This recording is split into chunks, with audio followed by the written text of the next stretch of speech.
quem não me conhece ainda, o meu nome é Mariana e aqui no YouTube eu falo para vocês sobre a vida aqui em Portugal, mostro um pouquinho do nosso dia a dia, mas principalmente falo sobre planejamento, para você que ainda está aí no Brasil e quer vir para cá com bastante embasamento, focado em vida real, principalmente. Lá no meu Instagram, que é o Mari Descobrindo Portugal, você vai ter mais conteúdo também. Tem que começar fazendo aquele pedido básico. Se inscreve aqui no canal, ativa as notificações, porque todos os dias tem conteúdo novo para vocês e eu espero que vocês gostem. Se você tiver alguma sugestão de conteúdo específico ou alguma dúvida, manda por aqui nos comentários ou então me chama lá por direct que eu respondo todo mundo, tá bom? Como vocês já viram na capa do vídeo, a ideia de hoje é falar sobre como procurar um imóvel para arrendamento aqui em Portugal. Eu posso falar sobre isso com propriedade, porque eu sou uma profissional do mercado imobiliário. Há 15 anos eu atuo nesse segmento, sempre trabalhei em São Paulo e vim para cá buscando um imóvel tendo essa dificuldade. Logo de cara, logo que nós decidimos mudar para Portugal, para quem não sabe, não me acompanha, eu tenho cidadania portuguesa e eu vim com meu marido e com os meus 2 filhos.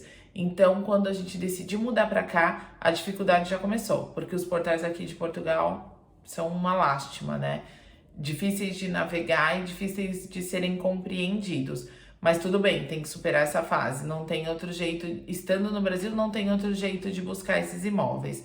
Então, a primeira coisa que você vai fazer é baixar o aplicativo do Idealista e do Imovirtual, que são os 2 principais portais daqui. Tem até alguns outros, mas os anúncios são mais antigos, mais defasados. Muitas vezes as imobiliárias colocam anúncios que a gente chama no mercado de anúncio isca, que é quando ele chama a sua atenção e na verdade esse imóvel não existe ou já foi arrendado há muito, muito tempo.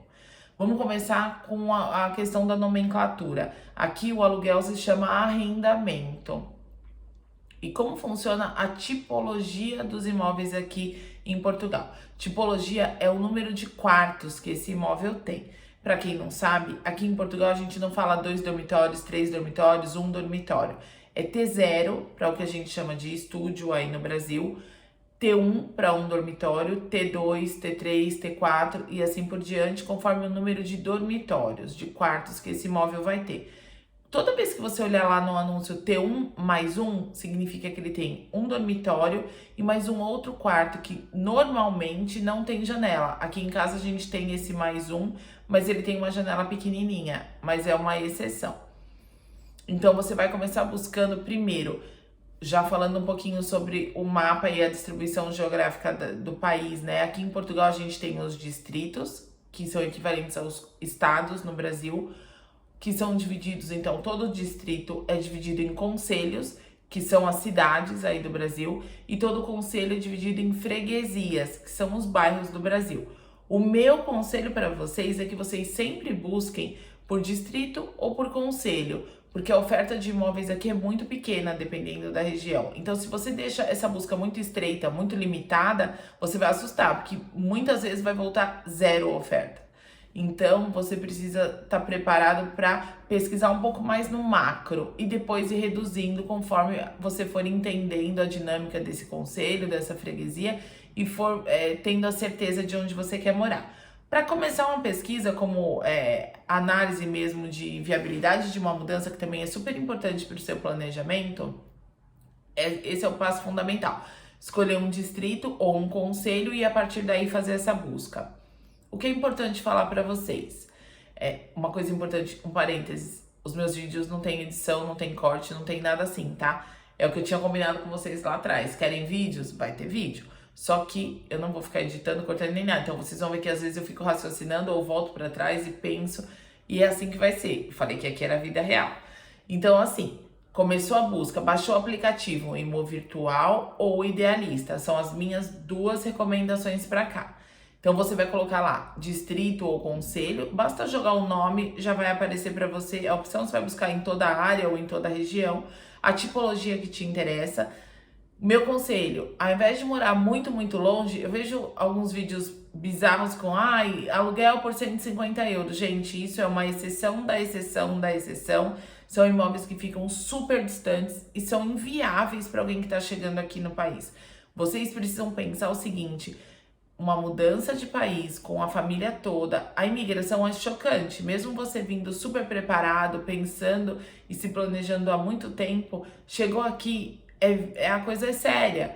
E aí você pensa, você vai se enfiar numa aldeia, esses lugares que tem essa renda por 150, 180 euros, eu nunca vi, tá, gente? Eu só vejo os vídeos e preciso alertar vocês que não é realidade, não é regra, é uma exceção da exceção, e são lugares onde o transporte público passa 2 vezes ao dia, 3 vezes ao dia. Então, vocês precisam, na hora do planejamento, pensar assim: compensa morar super longe e ter uma estrutura de transporte, uma logística, uma preocupação eterna com chegar e ir e perder um ônibus e ter um imprevisto com uma criança na escola? Então, comecem a pensar diferente, comecem a raciocinar com estratégia. Se é para atravessar o oceano, se é para deixar para trás toda a história de vocês, que seja para fazer a coisa certa, né? Então vamos lá, começou a buscar o imóvel lá no aplicativo, vocês vão ter o anúncio. Esses portais, né? Se você não baixar o aplicativo, você vai pelo site normal, Idealista ou o Imóvel Virtual, e aí você vai encontrar uma série de anúncios. Vale lembrar e fazer vocês entenderem o seguinte: são portais que vendem anúncios para corretores, para imobiliárias ou para o próprio proprietário, que aqui se chama senhorio, no caso de arrendamento. Então, você nesse primeiro momento não tem como checar se esse anúncio é real, se esse imóvel ainda está disponível, se as fotos condizem com a realidade. Eu mesmo, no meu caso, eu sou uma profissional do mercado imobiliário e o meu primeiro apartamento que a gente olhou aqui foi adiante. As fotos eram completamente enganosas, super editadas. Então, vocês precisam ter algumas perguntas bem específicas para não se frustrarem.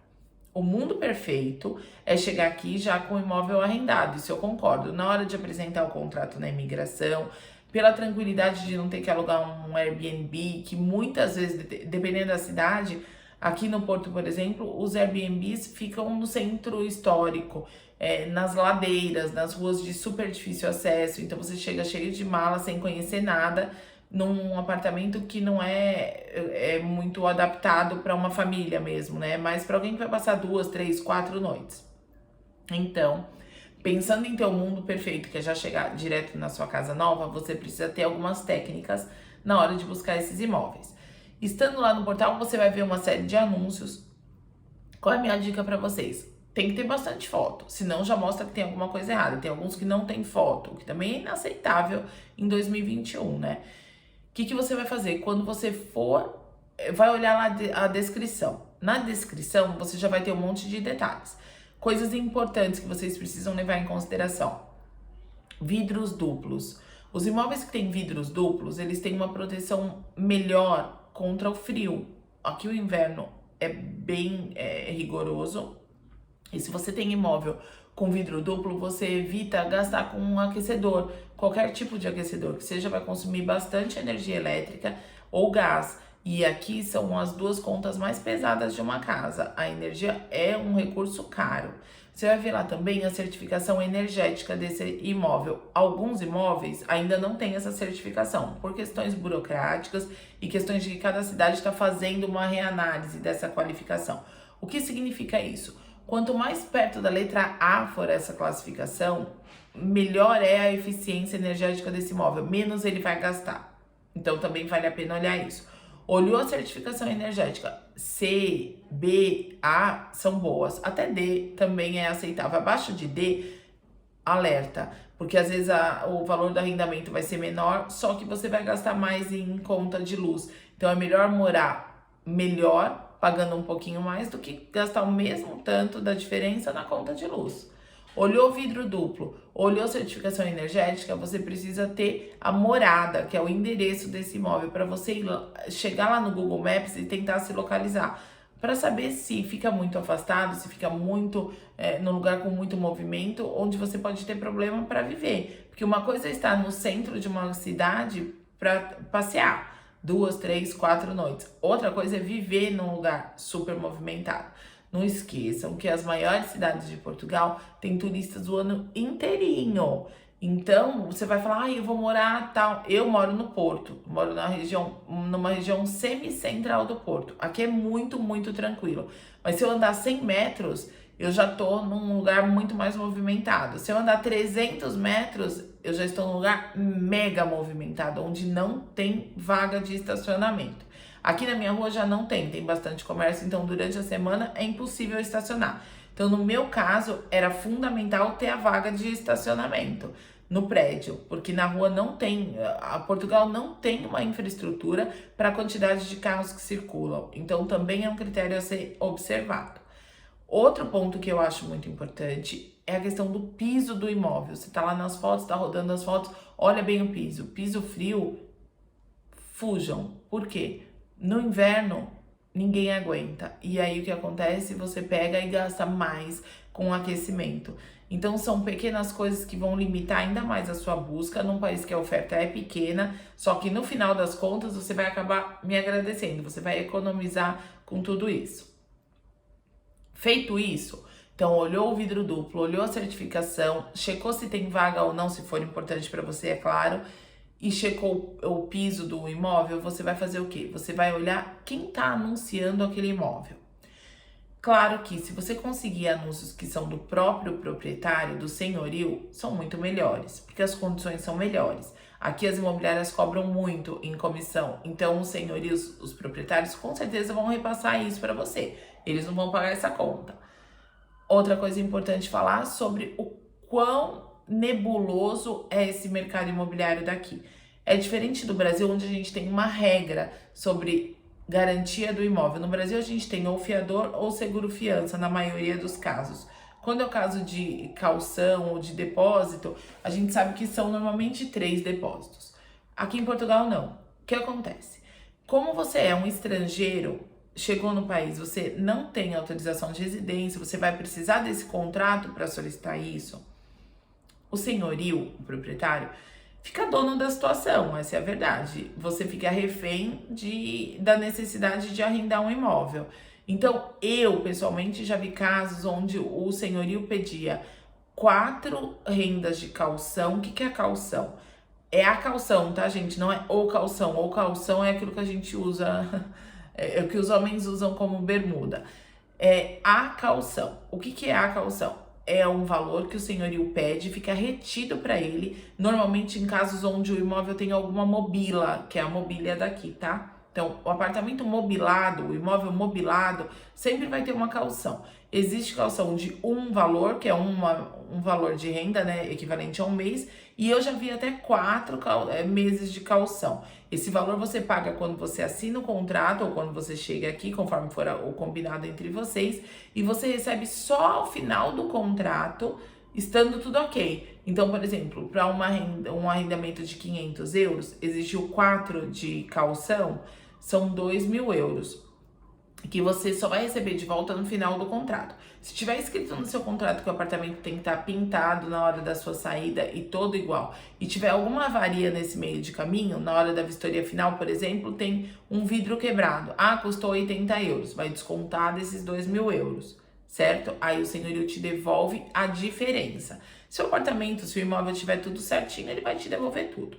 Além da caução, existe o que os senhorios aqui exigem de adiantamento, que é quando você não tem um fiador, esse senhorio vai pedir para você um tanto de meses adiantados. Eu já vi aqui casos de senhorios pedindo 12 meses de adiantamento. Então, assim, é bizarro. E se a gente for ceder a essa vontade desse senhorio, na minha opinião é o seguinte, é validar um mercado desorganizado. Então, eu acho assim, a gente tem que falar, não vou arrendar, eu quero se você está tratando como imobiliário, eu quero um imóvel que tenha X rendas de caução e X de adiantamento no máximo. Aqui, no caso do nosso apartamento, o que eu exigi que fosse um imóvel que fosse 1 mês de caução e 2 meses de adiantamento, sendo os 2 primeiros. Também outro truque que vocês precisam entender. Muitas vezes o senhorio fala assim, ó, eu quero 4 rendas adiantadas, a primeira e as 3 últimas. E aí você logo no mês seguinte já tem que pagar mais coisa. Então tentem negociar, puxar para vocês. Não, você quer 3? Eu te pago as 2 primeiras e a última. Porque aí vocês têm um respiro, entendeu? Porque logo que vocês chegam aqui, um aluguel de 500 euros.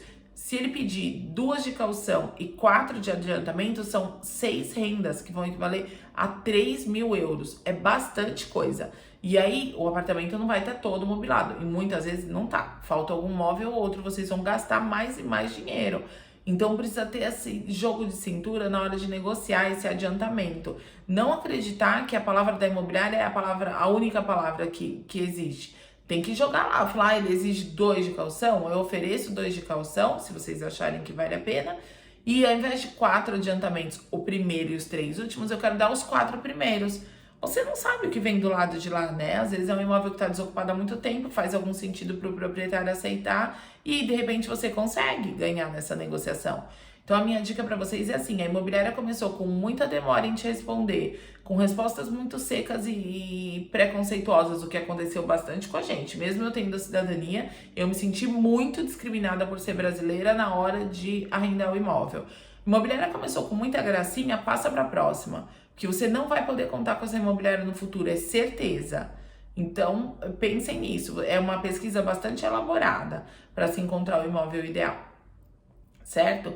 E aí, o último ponto que eu quero falar com vocês nesse vídeo, depois eu vou fazer mais, vou mostrar para vocês outros métodos e eu quero que vocês comentem aqui se vocês precisarem de mais alguma informação ou então vai lá no Instagram, me chama e pode me perguntar que eu respondo para todo mundo, tá bom? O mais importante é você saber se o proprietário, o senhorio, está disposto a registrar esse contrato nas finanças. As finanças aqui são equivalentes à Receita Federal no Brasil. E se esse contrato não tem um registro, que aqui o registro é sem R, registro nas finanças, esse contrato não tem validade para muita coisa para você, como por exemplo, para solicitar o seu NIF, que é o seu CPF, né, equivalente, a sua autorização de residência, abertura de conta em banco, a abertura de atividade na segurança social, se você for um autônomo ou for abrir atividade como autônomo. Você precisa ter um contrato válido e até mesmo para mostrar sua boa-fé. Quando você vai lá na entrevista com o CEF, se você tem um contrato que não é registrado nas finanças, mostra o quê? Que você não está pagando imposto. E, na verdade, o senhorio é obrigado a recolher o imposto do arrendamento mês a mês.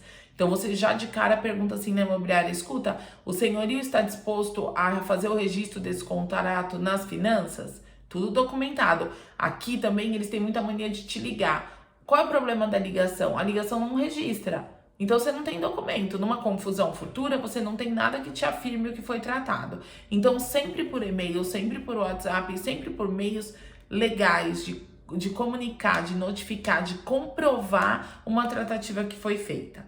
Aqui o mercado imobiliário é confuso, é muito fácil de ser enganado. Você precisa estar atento aos detalhes, documentar todas as conversas. Chegou, arrendou o apartamento, chegou, não é aquilo que estava nas fotos, tira a foto e manda para a imobiliária, manda para o senhorio. Olha, a foto estava assim, o imóvel está assim, eu cheguei hoje, o imóvel está assim, assim, assim. Gostaria apenas de deixar documentado.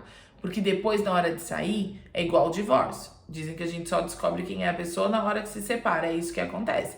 Terminou o contrato do arrendamento, você fica devendo para a pessoa uma coisa que você sabia que você acabou deixando para lá. Não, tudo bem, isso aqui deixa para lá, não tem problema. Naquela empolgação de ter chegado a Portugal. Então, a princípio, eu acho que é isso que eu tinha para falar para vocês. Eu espero ter ajudado. Quem quiser mais orientações, me chama. Não esquece de se inscrever e manda esse vídeo para alguém que também está vindo para Portugal. Assim você me ajuda a fazer o nosso canal crescer e eu poder produzir cada vez mais conteúdo para vocês. Até uma próxima. Espero que vocês tenham gostado. Um beijo.